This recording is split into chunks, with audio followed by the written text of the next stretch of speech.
सिकंदरपुर गांव से एक आदमी शहर आया पैसा कमाने के लिए, पर वो बहुत लालची था। उसने सुन रखा था कि अगर साधु संतों की सेवा करें तो बहुत ज्यादा धन प्राप्त होता है। यह सोचकर उसने साधु संतों की सेवा करना प्रारंभ कर दिया। एक दिन उसके घर बड़े ही चमत्कारी संत आए। उन्होंने उसकी सेवा से प्रसन्न होकर उसे 4 दिए दिए और कहा कि इनमें से एक दिया जलाना और पूरब दिशा की ओर चले जाना। जहाँ ये दिया बुझ जाए वहाँ की जमीन खोद लेना, तुम्हें काफी धन मिल जाएगा। अगर पुनः तुम्हें धन की आवश्यकता पड़े तो दूसरा दिया जलाना और पश्चिम दिशा की ओर चले जाना। जहाँ ये दिया बुझ जाए वहाँ की जमीन खोद लेना, तुम्हें मन चाही माया मिलेगी। अगर फिर भी संतुष्टि ना हो तो तीसरा दिया जलाना, दक्षिण दिशा की ओर चले जाना। उसी प्रकार दिया बुझने पर वहाँ की जमीन खोद लेना, तुम्हें बेशुमार धन मिलेगा। ये कहकर चले गए। वो लालची आदमी उसी वक्त पहला दिया जलाकर पूरब दिशा की ओर चल पड़ा। एक दूर जंगल में जाकर दिया बुझ गया। उसने वहाँ की जमीन खोदी तो उसे पैसों से भरा एक गागर मिला। वो बहुत खुश हुआ, पर फिर उसने सोचा कि इस गागर को फिलहाल मैं यहीं रहने देता हूँ, कभी और दिन आकर ले जाऊंगा। सबसे पहले मुझे पश्चिम दिशा का धन देख लेना चाहिए। अगले दिन उसने दूसरा दिया जलाया और पश्चिम दिशा की ओर चला गया। एक दूर जाकर उजाड़ स्थान पे दिया बुझ गया। उसने वहाँ की जमीन खोदी तो उसे सोने की मुद्राओं से भरा एक घड़ा मिला। उसने पुनः वही सोचा कि इसको फिलहाल यहीं रहने देता हूँ, किसी और दिन आके ले जाऊंगा।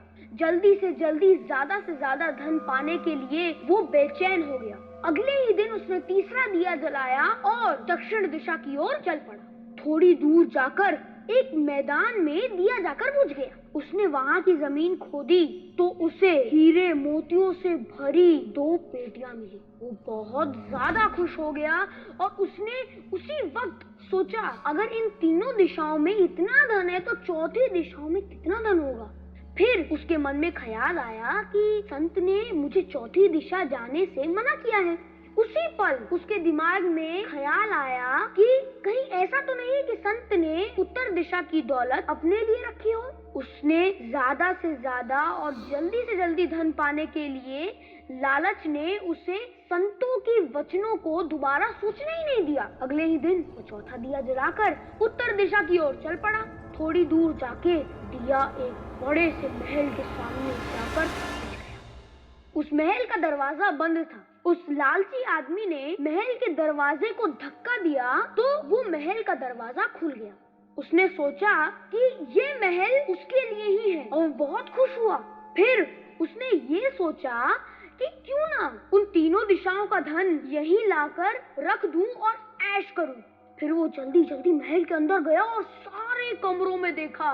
किसी कमरे में हीरे मोतियों से भरे हुए कमरे तो किसी कमरे में सोने की कीमती से कीमती आभूषण भरे पड़े थे।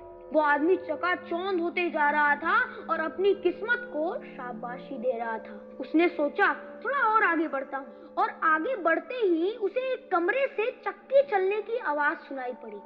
वो उस कमरे में भाग के गया और उसने देखा कि एक बुढ़ा एक चक्की चला रहा था।